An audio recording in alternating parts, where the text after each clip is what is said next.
This season on KERR FATOU.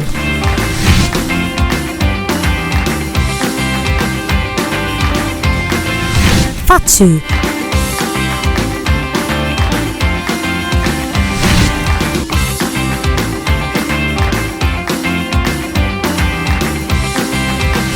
Oli.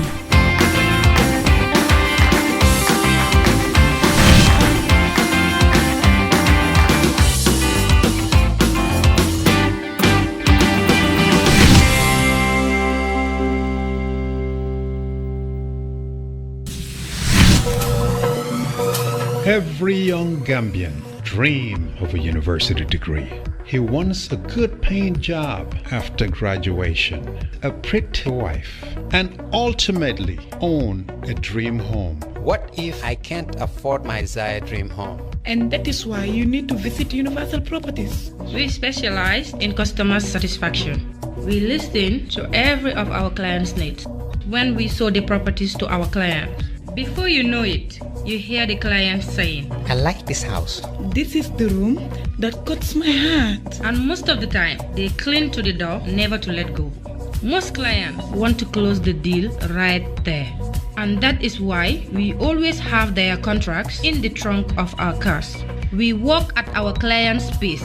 No haggle, no hassle. We're waiting for you at our office in Caraba Avenue here in the Gambia. For the first time in the history of the Gambia Printing Publishing Corporation proudly introduces the Biliomatic exercise book printing machine. The machine has the capacity to print more than 20,000 books per hour. Yes, 20,000 books per hour. It also prints magazines, newspapers, calendars, flyers, normal books and all kinds of printed documents plus items at affordable prices. With the Biliomatic printing machine, GPPC can now render high quality and non-size restricted printing service supply across the sub-region. Rush now and partner with GPPC for all your public and private printing service needs. Print with us today and you'd be offered highly professional, reliable and efficient service delivery by our team of experts. The Gambia Printing and Publishing Corporation is here to meet all demands and is reliable at all times. For more info, contact us on 437-4493 or 437-4402. GPPC is Gambian and it's yours. When we touch down, better broke down.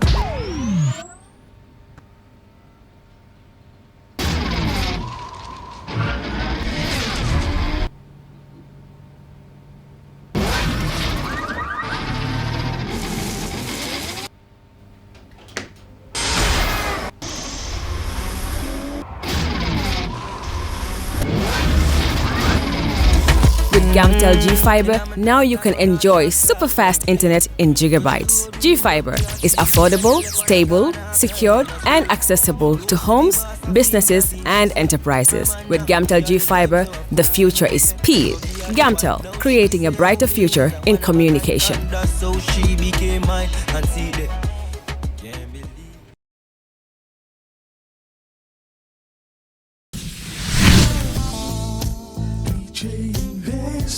Are you thinking of owning your dream homes? EGA Investment is here for you. Secure our quality bungalows with 2, 3, or 4 bedrooms, or our story buildings 3 or 4 to 5 bedrooms at very affordable prices with flexible payment plans at our Sanyang Seaview Estate, where you can enjoy the cool breeze with modern infrastructure such as tar roads, covered drainage system, modern electrification with street lights, gated entrance with security posts, and social amenities such as gas station, shopping mall, medical clinic, park, schools, children daycare, and a lot more. Our dedicated team of professionals will keep the estate clean at all times, provide security and patrol team within the estate premises, install latest technologies such as CCTV, Wi-Fi, home network installation, solar panel, and power backup system. Also, check out for our additional home facilities and interior design service such as premium tiling, wall plaster, home landscape, fingerprint home lock, and a lot more. Visit our office at Senegambia Kololi Highway and get a free site visit tour, or contact us on 4464838. WhatsApp us on 3259220, or you can visit our Facebook page or Instagram on EJ Investments. EJ Investments, we are first in properties.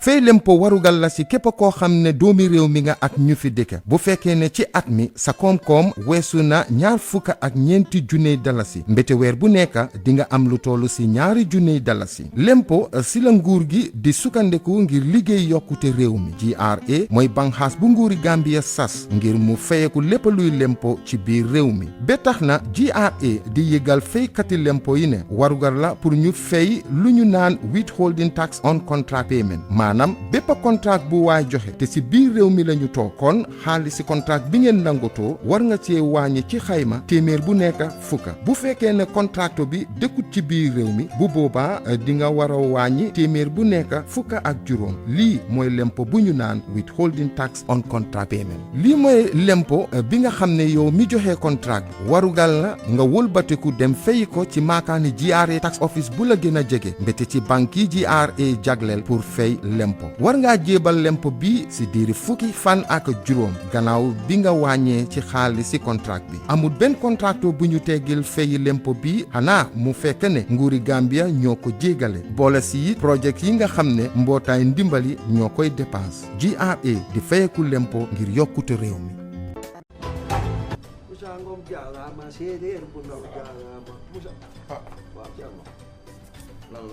Sampa deena déedéet daf ma yónni woon ma joué ko bii waaw yàlla def mu gagné jàppoon $100,000 la laa ilaha illallah te yow xam nga ne sama papa dafa amee cardiaque yow da ngaa dof yow xam nga luy $100,000 xam naa ko kay man naa lu ñëw bëggoon nga dimbali demal na nga def damaa toog rek sama xel mi ne ci yow xam nga bërki démb li daal si benn waay fee waaw ma romb ko rek bërki démb waaw muy yuuxu di tëb ma ni kii lu ko dal ñu ne ma daal ci loto gaming Gambie bi la laal jar na ko laal na ci lu di waaw nga dafa am Quota am Kente am TRC waaw maanaam nag tey jii waaw Kente bi la te jackpot bee passé xaalis Kente mooy lan Kente maanaam mooy juróomi fas yi waaw beneen bi am na Quota mooy ñeenti fas yi ak TRC tey nag xaalis bi daa gën a yokk lu tax ndax jackpot bële dañ kaa tegaat ci bii maanaam juróomi fas yi boo ko jàppee ci ordre mooy risque nga désordre bi sax day fay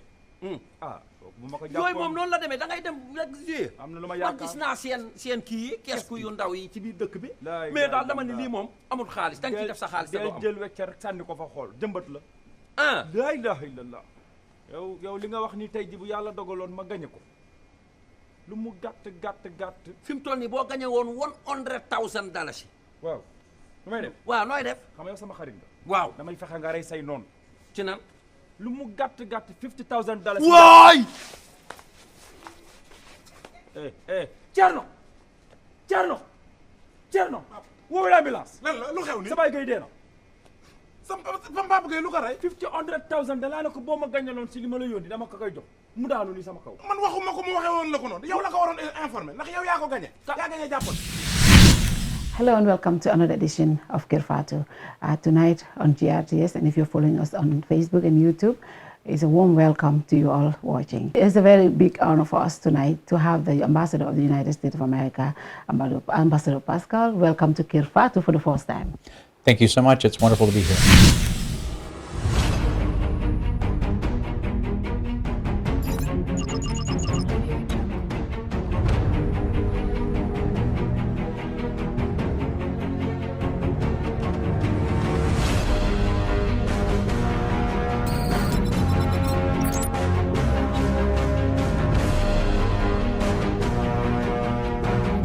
In communication, connectivity is everything.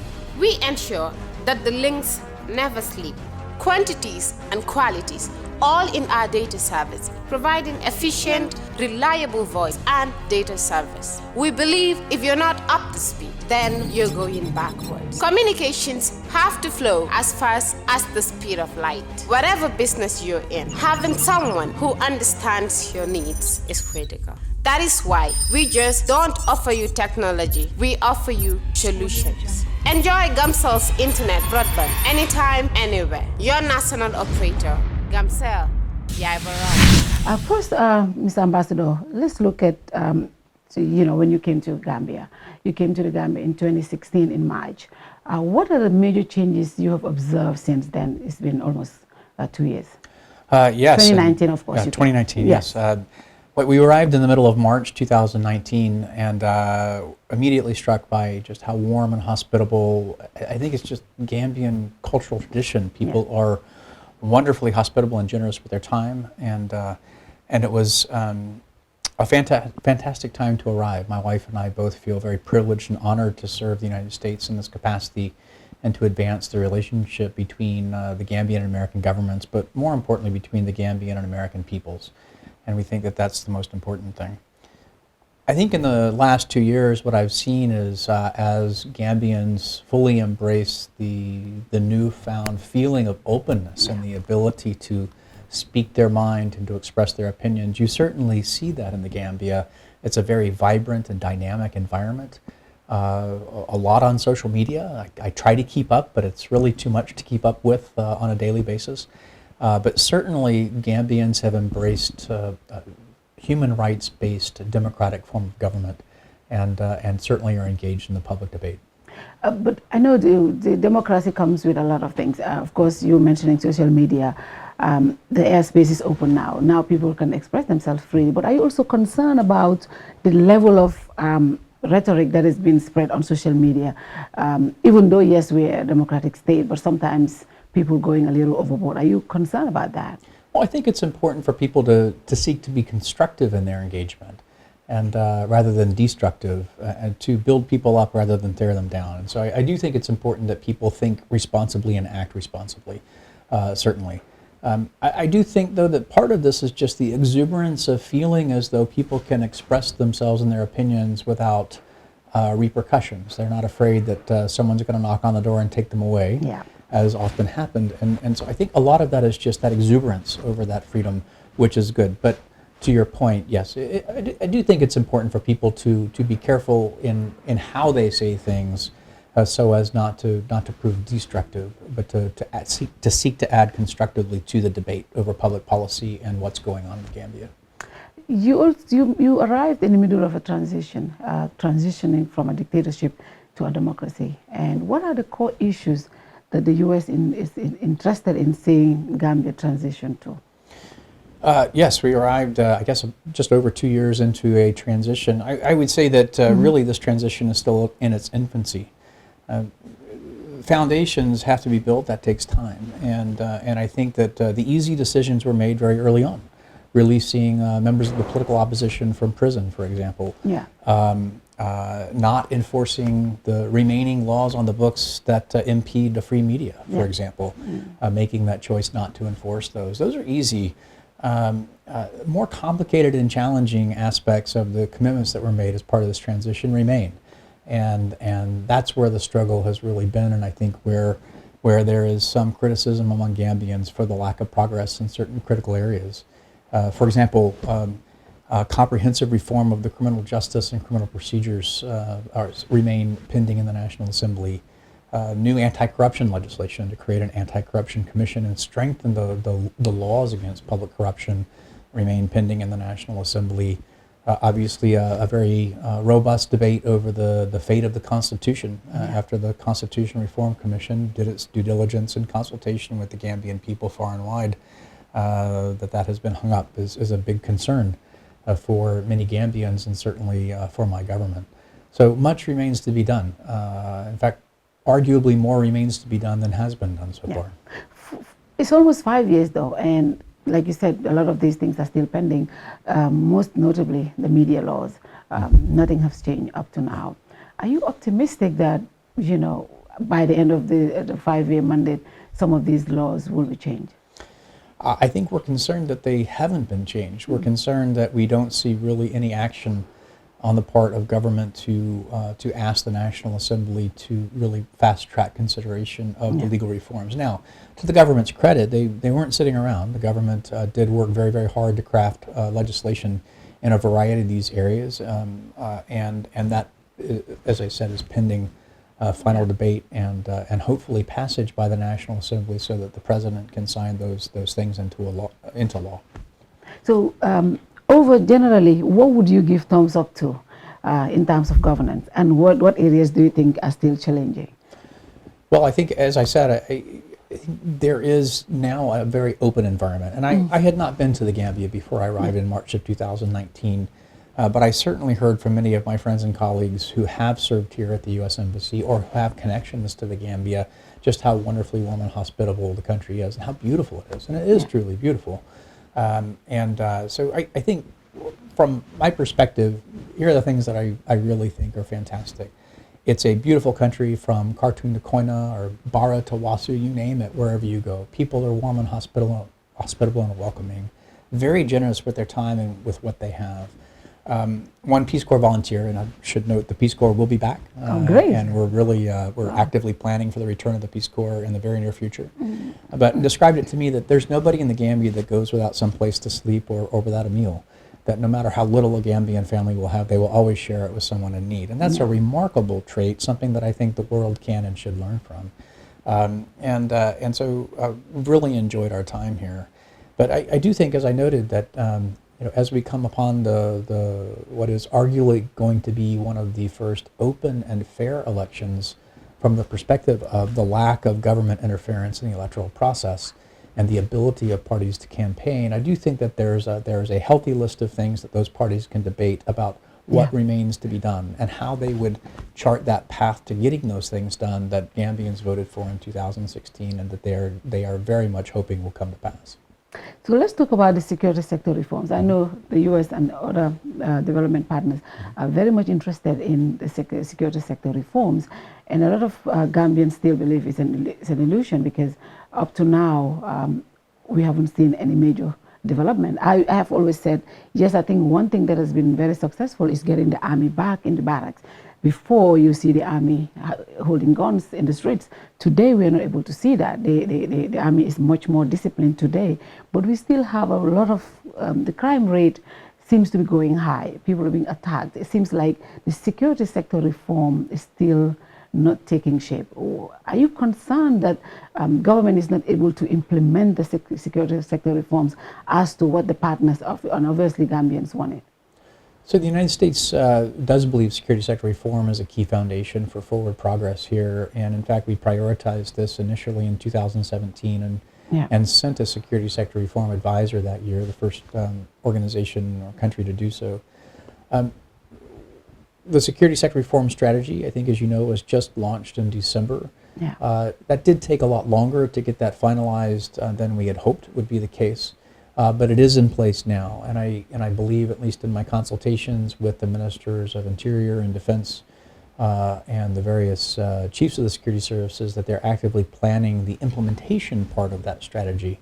What I think I take heart in probably are two things. The first thing is I think all Gambians have a relative or have served themselves as members of international peacekeeping forces. Most recently, the Gambia performed ably and well and very honorably in deployments to Darfur as part of UNAMID, and the government of the Gambia is actively seeking participation in future peacekeeping missions abroad. And I think the Gambia's track record, which is nearly flawless as compared to many other contributing nations, is really a credit to the country and a credit to those members of the Gambian Armed Forces and the Gambian Police Force that have served in that capacity. So I think that's the first thing.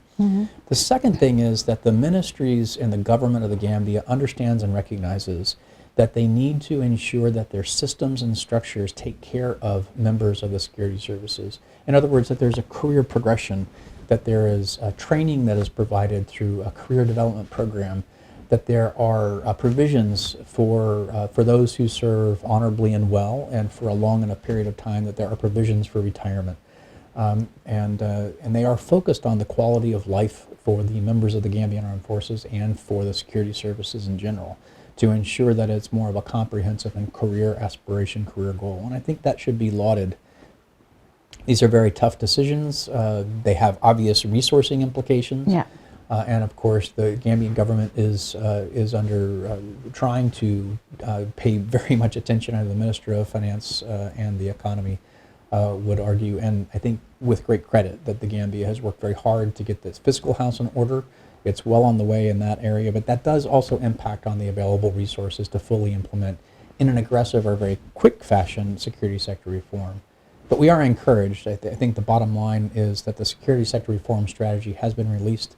They are working on implementation plans. We very much support the development of those plans, and we do very much support and partner with the Gambian Armed Forces and the security services to enhance professionalization of the security services.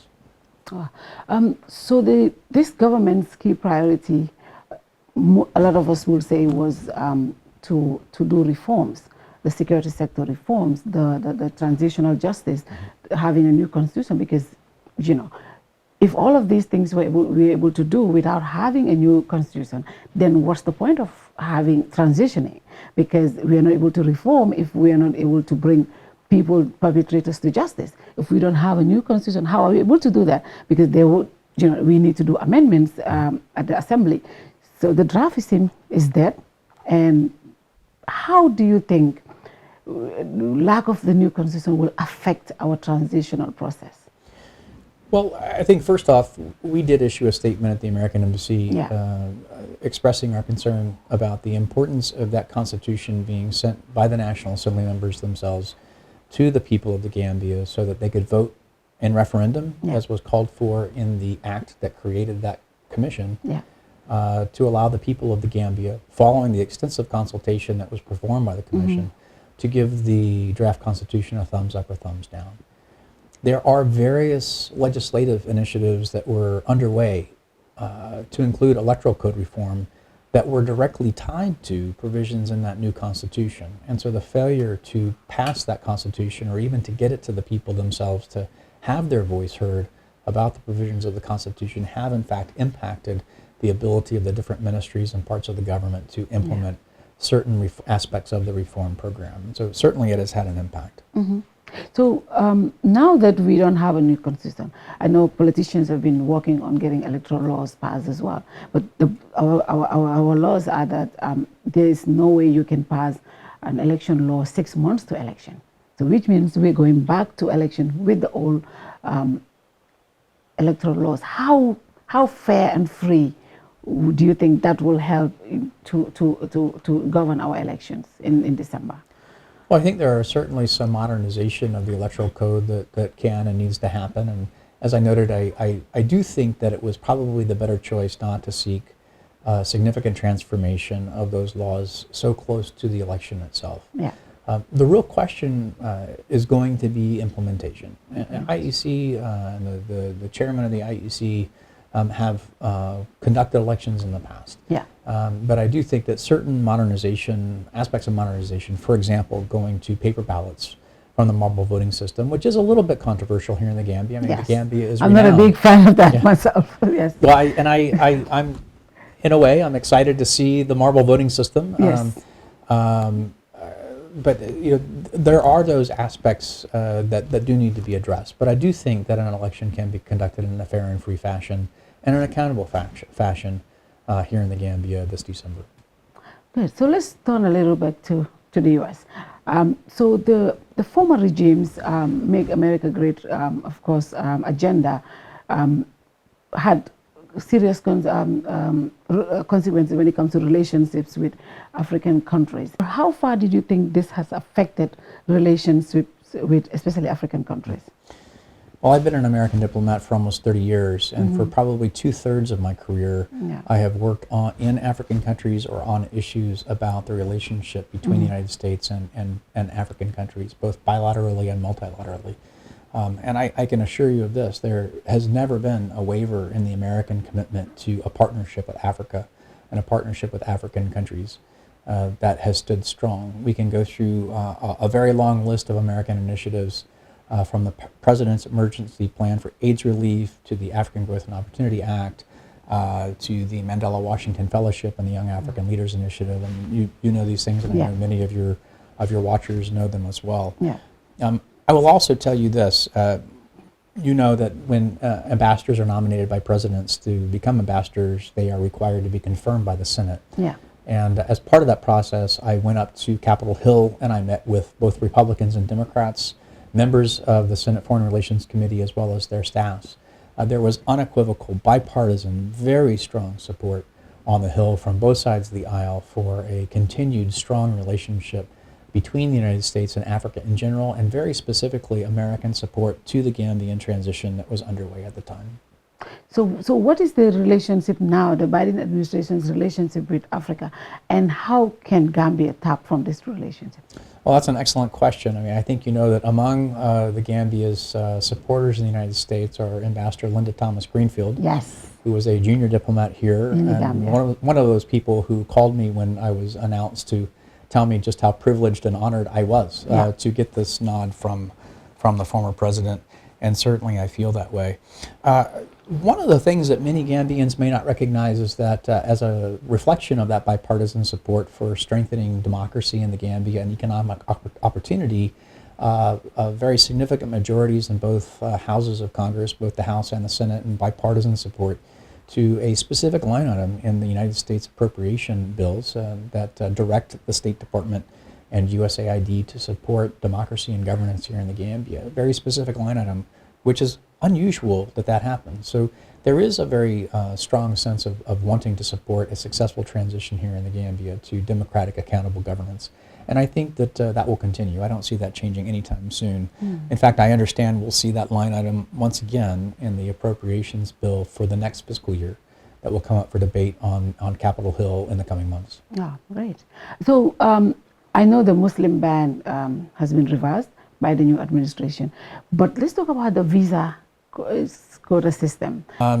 I do think, so just to be clear though, when it comes to visit visas, there is no quota. We don't put in place quotas for tourism or business visas or student visas, and that's not how the system works. And what I can assure you is that each individual applicant for a visit visa to the United States, a temporary visa to the United States, is their application is adjudicated based on that individual's merits and under U.S. law. So what is the situation right now? We're not issuing visas in the Gambia?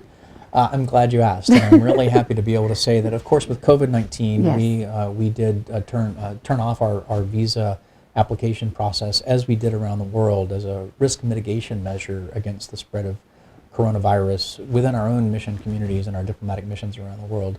We have restarted, and I would encourage Gambians who are, I know many Gambians anxiously awaiting the opportunity to apply for a visa to visit friends, family, or do business in the United States or to go study.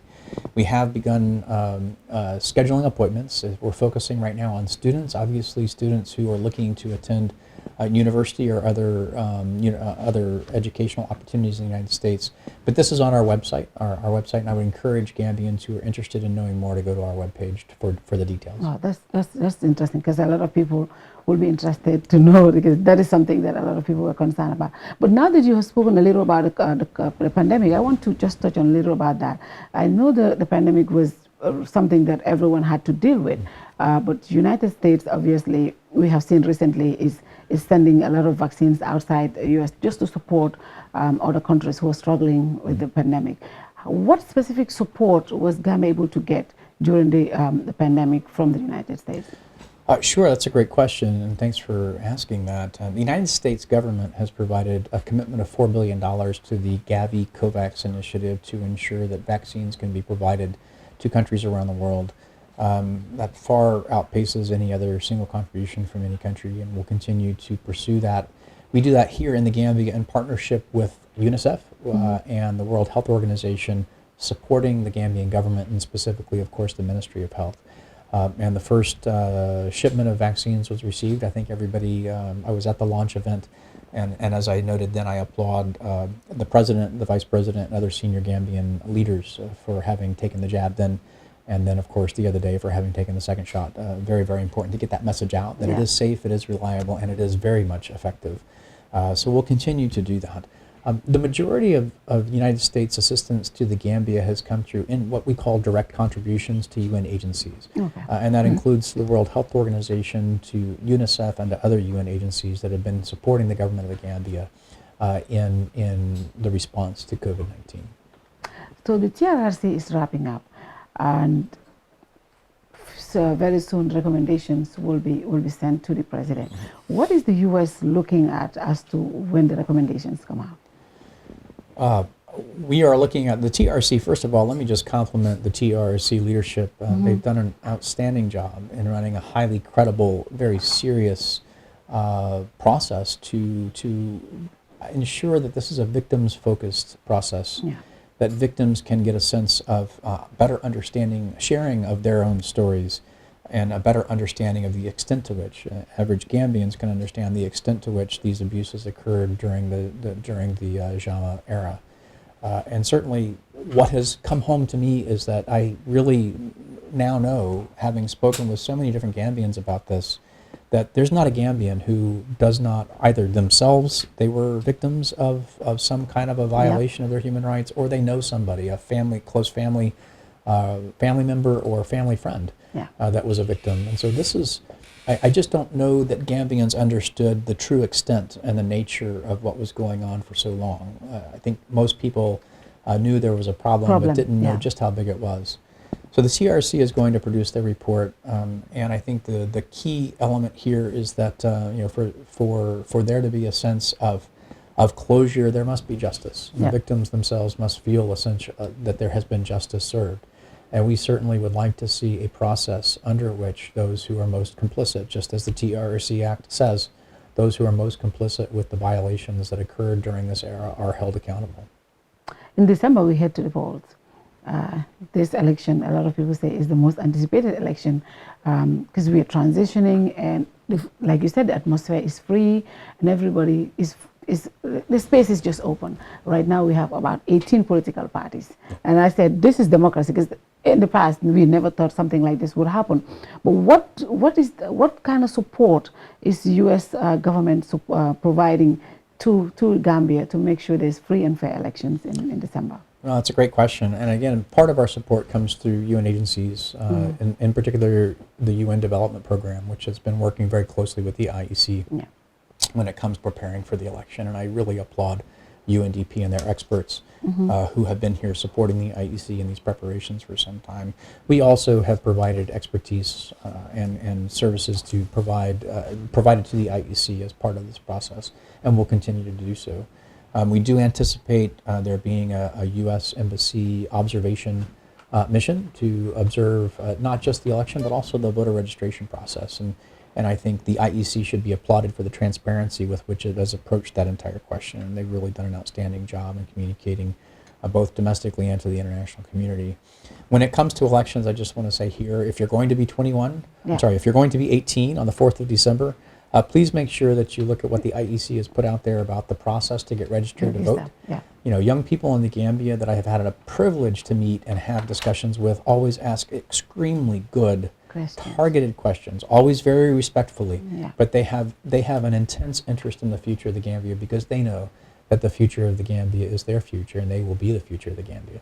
You have interacted with a lot of young people. I follow your social media, the U.S. Embassy on Facebook, and I see a lot of interaction with the young people, especially the American corner. How would you assess the young people of the Gambia? Enthusiastic, energetic, creative, engaged, very perceptive, and I think increasingly independently minded. And when I say independently minded, I don't mean that in a negative way. I mean, I think that they're really critically analyzing information that they can get to understand better the roles that they can play themselves personally in making the future of the Gambia a brighter future. And coming back to elections, obviously the U.S. was also had elections a couple of months ago, and after that there were some issues that happened. The former regime, the former president's supporters attacked the Capitol building, and a lot of people said the U.S. has been known for promoting human rights, democracy, and the rule of law, and obviously most of the people would say that's the big police in the world. Would you say the U.S. have lost its legitimacy when it comes to telling other countries, especially undemocratic countries, how to conduct elections or just how to promote human rights and democracy across the world? Well, I'll just point out that some of those people who are making those statements themselves are the leaders or the partners in very undemocratic and authoritarian, tyrannical regimes themselves. So I take any suggestions from that corner with not just a grain of salt, but perhaps a salt mine. Certainly, the events on January the 6th were challenging and disturbing to many of us. I would just note that law enforcement is continuing their investigation. Those who were perpetrated violent acts on that day, many of them have been arrested and are going through a rule of law-based judicial process to determine their guilt or innocence under U.S. law. And that process will continue. That process continues transparently. I think one of the things about the United States that's important to keep in mind is that it's right there in the words of our Constitution that we are always looking to form a more perfect union. Looking at our history, I think Americans, perhaps more than any other country, are willing to have very tough discussions about those things that have been less than perfect in our history and where we want to take our country in the future. And I think that's what we're focused on, is where do we want to take the country in the future to make it a more perfect union, with more equal opportunity, access, equal treatment under the law, and justice for all, as our founding documents state. And one thing, I know I'm running out of time, but one thing that yesterday was George Floyd 1-year anniversary since he died, and obviously his family met the president at the White House, and this has been something that has been very present in the U.S. media. Criminal justice reforms and issues that relating to criminal justice reforms. Right now, there's a bill, the George Floyd bill, is passed already at Congress and is at the Senate. So, do you think the U.S. is ready to properly implement serious criminal justice reforms? I think out of this tragedy of George Floyd's murder, I think what has come out of that, and frankly his family, is to be commended for focusing on what positive things can come out of this tragedy, is a real reflection on what the needs are in the criminal justice system. But not only in the criminal justice system, it has also highlighted that we have increasingly relied upon law enforcement and police to really provide services that are better provided by other parts of our society and our government, in particular mental health care. And I think that's something that we need to seriously examine. I think it's also important to keep in mind that there are thousands of Americans who serve every day in law enforcement and do so honorably, with great courage, and they serve their communities well and ably, and oftentimes at great risk to themselves. And I think we need to honor that honorable service and not necessarily paint with the same brush all persons in uniform in the United States. That said, it certainly has created in the United States an imperative to examine how we do law enforcement and look at the question of the training and then the accountability for police forces in the United States. And I think that's a healthy debate that we're having, and looking to, again, form that more perfect union. And finally, last July, the U.S. government sought to forfeit a mansion belonging to the former president. Has it been seized already? Great question. The last update I got is that this is a rule of law-based procedure in the United States, and that the United States Department of Justice had taken action in the courts to file the case with the court to seize that residence in Maryland as having been acquired through proceeds that were obtained through corrupt practices and kleptocracy. And so that process is still underway. It is a bit of a slow process and a bit laborious. But I do know that my good friend and counterpart in Washington, His Excellency, the Gambian ambassador, Dada Fadera, and his team at the embassy there, the Gambian embassy in Washington, are actively following this case. So a lot of people, including myself, would say, why now? Why not when he was in power? Why did the U.S. decide to do it when he left? Because a lot of Gambians had said the guy was doing a lot of things, but the U.S. never acted during that time. Why now? Well, specifically with regard to the residents and frankly many other aspects of the corruption, it has to be a fact-based, evidence-based process. In order to file that case in court, we had to have the evidence to present to a judge and go through that process. We didn't have the evidence before. With the Gambian Jana Commission and the report from that commission, which we did support, and we actively engaged both through the United States Department of Justice and Department of Homeland Security that share responsibility for financial crimes investigations internationally, we were able to compile the evidence that was necessary to file that case in court. Wow, Ambassador, thank you very much. Finally, what's your message to Gambians that are watching right now? Elections in December, registration coming up. Yep. please vote, or please register to vote, and then actively participate in the political process. Thank you very much, Ambassador Paschall. Thank you. And to you watching, good night to you all. See you next week. Bye-bye.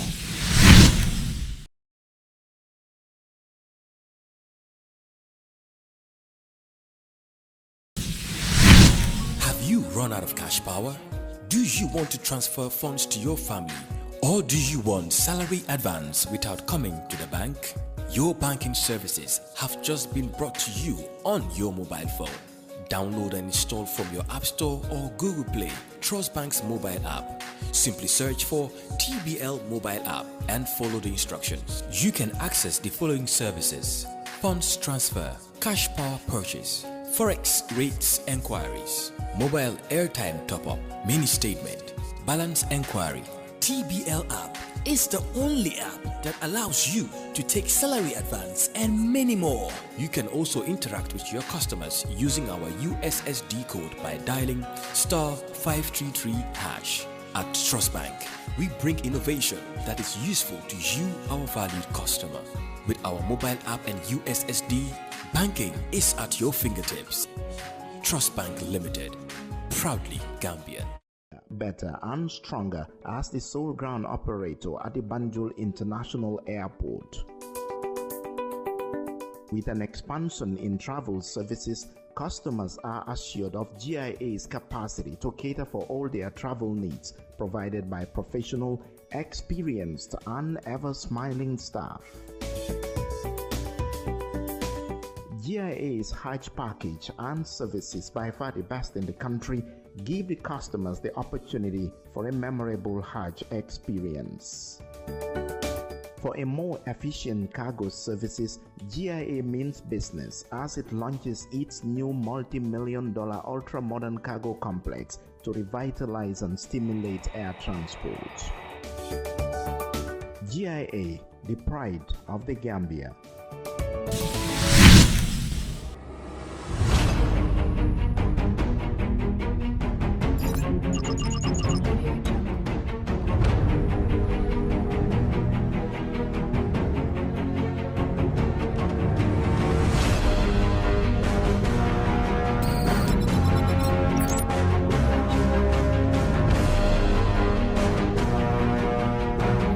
In communication, connectivity is everything. We ensure that the links never sleep. Quantities and qualities, all in our data service, providing efficient, reliable voice and data service. We believe if you're not up to speed, then you're going backwards. Communications have to flow as fast as the speed of light. Whatever business you're in, having someone who understands your needs is critical. That is why we just don't offer you technology, we offer you solutions. Enjoy Gamcel's internet broadband anytime, anywhere. Your national operator, Gamcel, Yai Baram.